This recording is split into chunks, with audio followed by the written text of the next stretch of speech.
हाँ जी, नमस्ते। कक्षा 10वीं विषय अंग्रेजी है तो बताने की आवश्यकता ही नहीं है। ये आपका lesson 4 from the diary of Anne a Frank है ना। इसके बारे में मैंने एक वीडियो पहले अपलोड कर दिया है जिसमें मैंने आपको ये एन ए फ्रैंक के बारे में आपको पूरा समझा दिया है।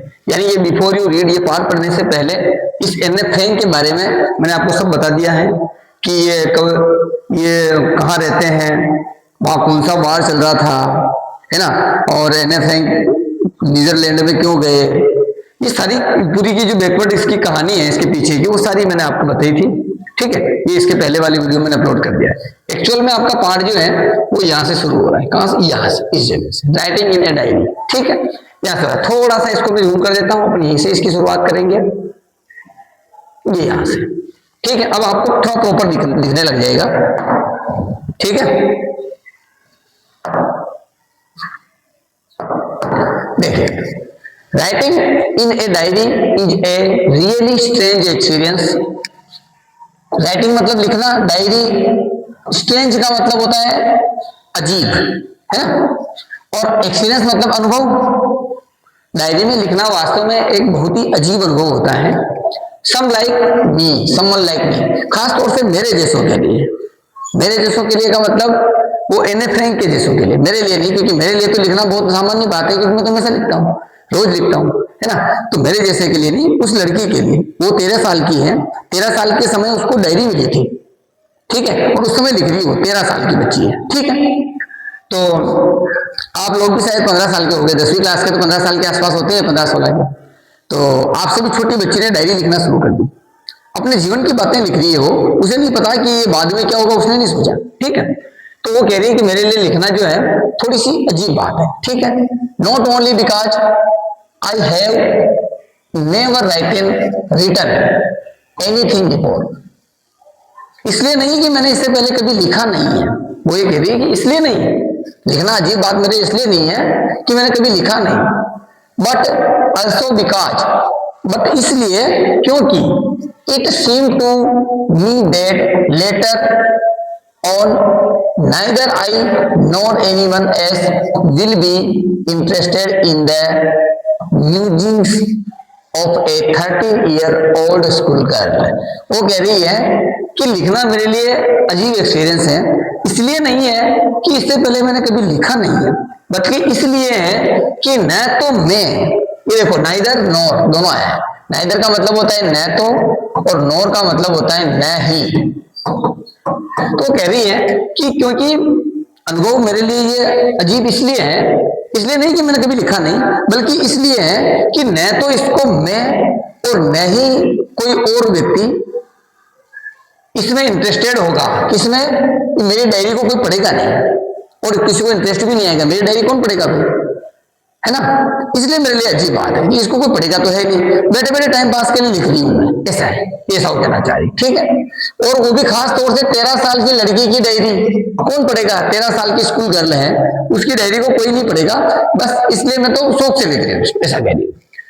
ओ वेल इट डजंट मैटर। अरे ये वास्तविक बात ये नहीं, मुद्दा ये नहीं, कोई बात नहीं, ये वो कह रही है, मैं तो लिख रही हूँ बस। आई फील लाइक राइटिंग, वो कह रही कि मैं तो बस लिखना चाहती हूँ, बस कुछ भी लिखूं। And I have an even greater need to get all kinds of things off my chest. बस मैं तो केवल लिखना चाहती हूँ, और जो मेरे सीने में जो भी बातें सोच रही हूँ, मेरे को जो भी लग रही है, सब लिखूंगी मैं। बस मुझे सिर्फ लिखना है, जो मेरे मन में आएगा मैं इसमें लिखती जाऊंगी। ठीक है, आज तो क्या है कि बहुत ही टेक्नोलॉजी का जमाना है। कुछ समय पहले मेरे दादाजी के टाइम पे, दादाजी अभी भी हैं टाइम पे, मतलब नहीं कि मतलब वो जब मेरे जैसे थे तब की बात बता रहा हूँ। तो उस समय अगर वो पहली क्लास दूसरी क्लास पढ़ लेते थे, शायद आपके दादाजी की बात भी होगी है, तो वो पहली दूसरी तीसरी जो भी पढ़ लिए ना, तो मैं कह रहा हूँ आज के 10वीं और 12वीं के स्टूडेंट उनको किसी भी मामले में पछाड़ नहीं सकते, इतनी वो कंठस्थ करते थे। आज हम पहाड़े बोलते हैं, 2 1 जा 2 2 2 जा 4, है ना, अंग्रेजी में बोलते हैं, या फिर हिंदी में बोलते हैं तो 2 1 2 2 2 4 जैसे भी रटाए जाते हैं। उनके समय में 1 2 के पहाड़े नहीं होते थे, आधे के होते थे, सवा के होते थे, पौने के होते थे, है ना। 25 मतलब कहने का मतलब कि आधे का मतलब कि आधा एक कम आधा, आधा दूना एक, ऐसा ऐसे पढ़ो आप विचार करेंगे मतलब कितना जबरदस्त उनके समय पढ़ाया जाता था। ठीक है, तो उस समय के लोग वास्तव में बहुत ये थे, और उस समय के लोग डायरी भी लिखते थे। आज इतनी तारीख को ये काम हुआ, आज इतनी तारीख को ये हुआ, ये बहुत सारी चीजें उस समय के लोगों को लिखने की आदत थी। आज के लोगों की नहीं है। आज के लोग तो अलार्म भरते हैं मोबाइल में उठने के लिए, वो भी सरवाने के नीचे रख देते हैं, तकिए के नीचे, और फिर आराम से जैसे बजान बंद करके वापस हो गए। ये हालतें हैं भाई। ठीक है, तो आज के और उनमें जमीन आसमान का फर्क है। ठीक है, चलिए आगे बढ़ते हैं। तो उसके दिमाग में जो जो बातें आ रही है वो डायरी में लिखना चाहती है। 13 साल की लड़की है।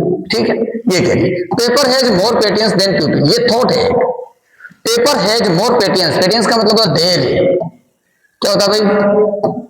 देर। पेटियंस मतलब देर, प्यूपिल मतलब लोग। तो कह रहा है कि पेपर जो है उसमें लोगों की अपेक्षा ज्यादा धैर्य होता है। लोगों के पास धैर्य नहीं होता। धैर्य होता है क्या? अपने वो कह रहे 2 मिनट यहाँ बैठना, मैं आ रहा हूँ, तो मैं कह रहा हूँ 2 मिनट बैठने की, लेकिन बाहर गए सर तो बाहर नहीं पूछेंगे, उससे पहले तो आप गेट पे। ये आता है। तो धैर्य जो है ना वो पेपर में बहुत होता है, क्योंकि पेपर बोलता नहीं बेचारा, आप जो लिखोगे वो सही है ना। तो वो कह रहा है paper has more patience than प्यूपिल।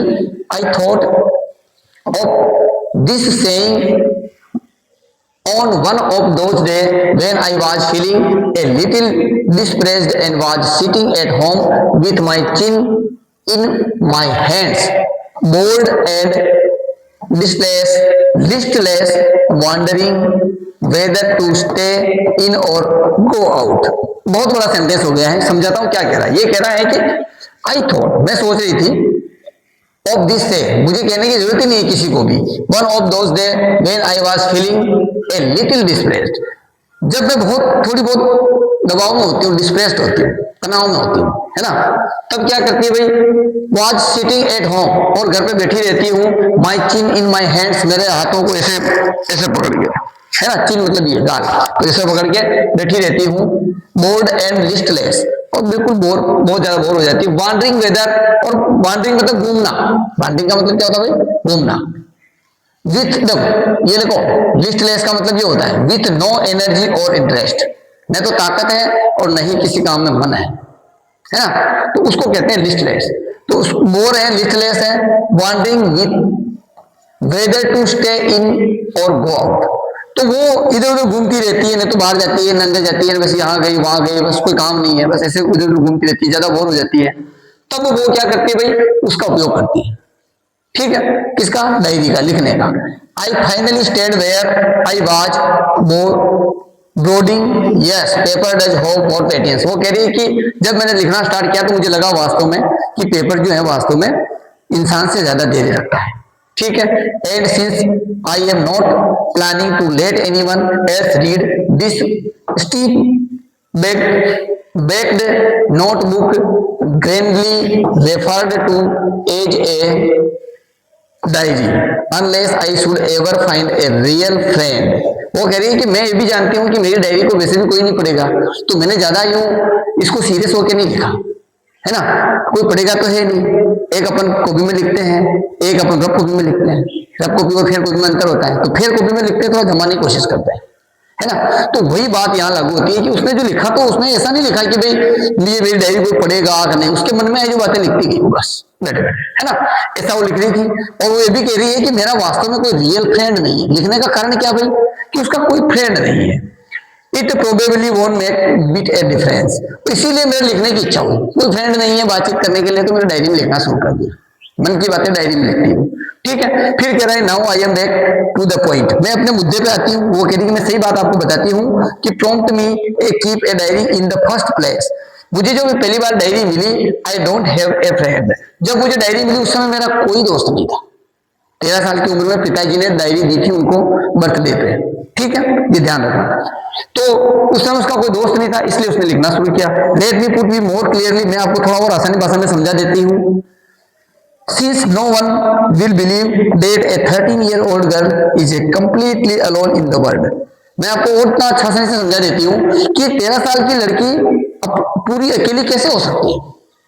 कोई नहीं है। वो कह रही ना कि अलोन, यहाँ आया देखो, उसका कोई फ्रेंड नहीं है, वो पूरी तरह से अलोन है। इसलिए देखो थोड़ा आगे बढ़ा जाता हूँ।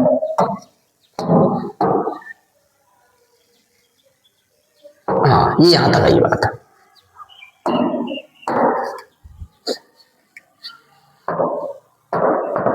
तो कह रही है कि मैं आपको थोड़ा आसानी से क्लियरली मतलब स्पष्ट समझा देती हूँ। This more no will be believe, believe मतलब विश्वास करना। 13 ईयर ओल्ड गर्ल, 13 साल की लड़की, कंप्लीटली मतलब पूर्णतया, अलोन मतलब अकेली। तो कह रहा है कि 13 साल की लड़की पूर्णतया अकेली कैसे हो सकती है इन द वर्ल्ड, दुनिया में।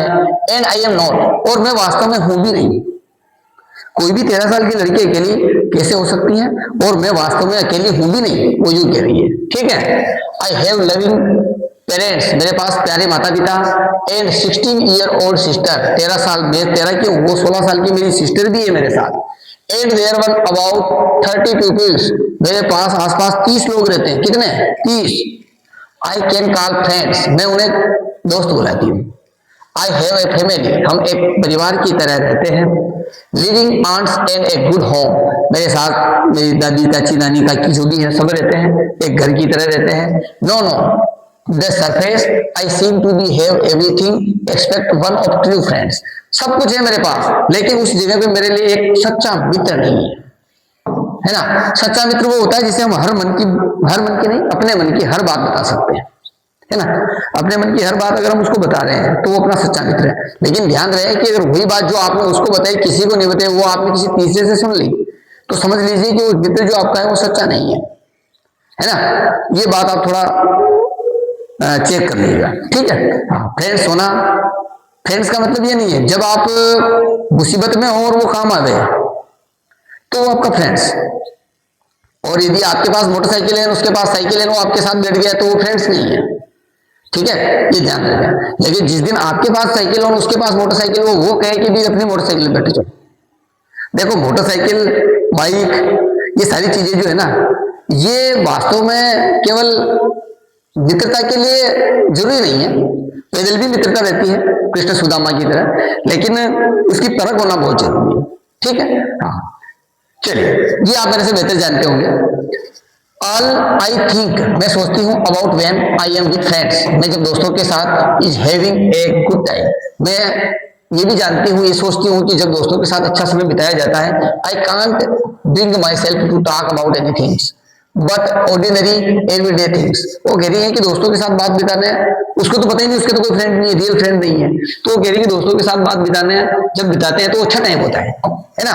लेकिन मेरे पास कोई दोस्त है नहीं, इसलिए मेरे साथ तो केवल सामान्य सी बात होती है। सामान्य लगता है मेरे को, सब कुछ सामान्य लगता है, ऑर्डिनरी लगता है उसको। ऑर्डिनरी क्यों लगता है भाई? क्योंकि उसका खास मित्र नहीं तो खास बात नहीं है। परिवार में सब सारे लोग हैं तो सारे लोगों के साथ रहती है, लेकिन खास मित्र तो ऐसी बातें जो परिवार को नहीं बताई जाती वो उसको बताई जाती है ना, ऐसा। We don't seem to be able to get any closer and that problems, इतना खास होना चाहिए कि उसे हम हर समस्या बता सकें। Maybe it my fault that we don't confide in each other, अगर मेरी कोई गलती भी हो तो मुझे आराम से कह सके लेकिन दूसरों को नहीं बताए, ऐसा दोस्त। इन एनी केस, कोई भी मुद्दा हो, that just how things are and unfortunately, unfortunately का मतलब होता है दुर्भाग्यपूर्ण है ना, दुर्भाग्यपूर्ण। लिखने का समय बहुत कम है, वीडियो बड़ा बनता है। They are not liable, liable का मतलब क्या होता है भाई? भरोसा करने योग्य। ठीक है। To change this is by I have, देखो ये आई हैव है, ऐसे लिखा हुआ है नहीं है, तो इसका मतलब ये आई हैव है। ठीक है, आई भी है और हैव भी है। स्टार्टेड इन डायरी, तो कह रहा है कि ऐसा कोई मेरे पास, अन्य कह रही है कि ऐसा मेरे पास कोई दोस्त नहीं है कि वो मेरी फ्रॉड जो उसको बता सके, किसी को दूसरे को भी बताए और किसी के साथ शेयर भी नहीं करे उस बात को। कोई भी बात हो, कोई भी बात वस्तु हो, मुझे आसानी से दे दे। अनफॉर्चुनेटली मतलब दुर्भाग्यपूर्ण तरीके से, यदि वो नॉट लाइबल, अगर वो लाइबल नहीं है तो टू चेंज, उस बदलने जैसा चेंज नहीं हो। This is why I have started to diary, तो जब मेरे पास ऐसा कोई दोस्त है ही नहीं जो सब कुछ बता सके, तो इसलिए मैंने क्या कर दिया भाई, स्टार्टेड टू डायरी, इसलिए मैंने डायरी में लिखना शुरू कर दिया, ऐसा वो कह रही है। ठीक है। To enhance the image of the long awaited friend in my imagination, मैं काफी समय से ऐसा दिमाग में सोच रही थी कि ऐसा कोई मेरा दोस्त होगा, इमेजिनेशन कर रही थी मैं। I don't want to be jot down the fact in this diary the way most people would do, वो कह रही है कि मुझे जब ऐसा कुछ मिला ही नहीं तो मैंने डायरी में लिखना स्टार्ट कर दिया, और काफी लोग ऐसा करते भी हैं, लिखते हैं डायरी। ठीक है।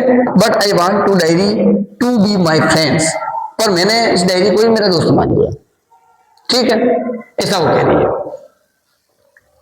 And I am going to call this friend Kitty, ये सबसे महत्वपूर्ण बात, और मैंने अपनी दोस्त को क्या नाम दिया, किटी, ठीक है, ये ध्यान रखना। तो यहाँ किटी तक हम रुकते हैं, अगले वीडियो में हम आगे की बात करेंगे।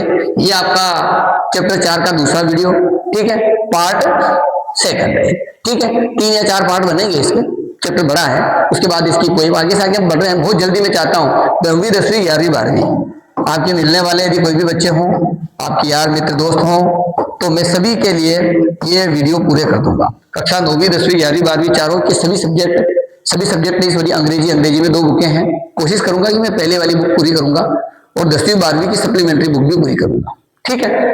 तो आप लोग जुड़े रहें। ग्रामर पोर्शन भी बहुत जल्द आप लोगों के लिए मैं बनाने वाला हूँ, ठीक है। ग्रामर पोर्शन सभी के लिए रहेगा, कक्षा 6 से लेकर 12वीं तक का एक A to Z मैटर उसके अंदर रहेगा। पुराने वीडियो अपलोड जो कर रखे हैं मैंने कॉपी वाले, वो सब एडिट करके नहीं बनाऊंगा मैं, ठीक है। चलिए मिलते हैं अगले वीडियो में, तब तक के लिए धन्यवाद।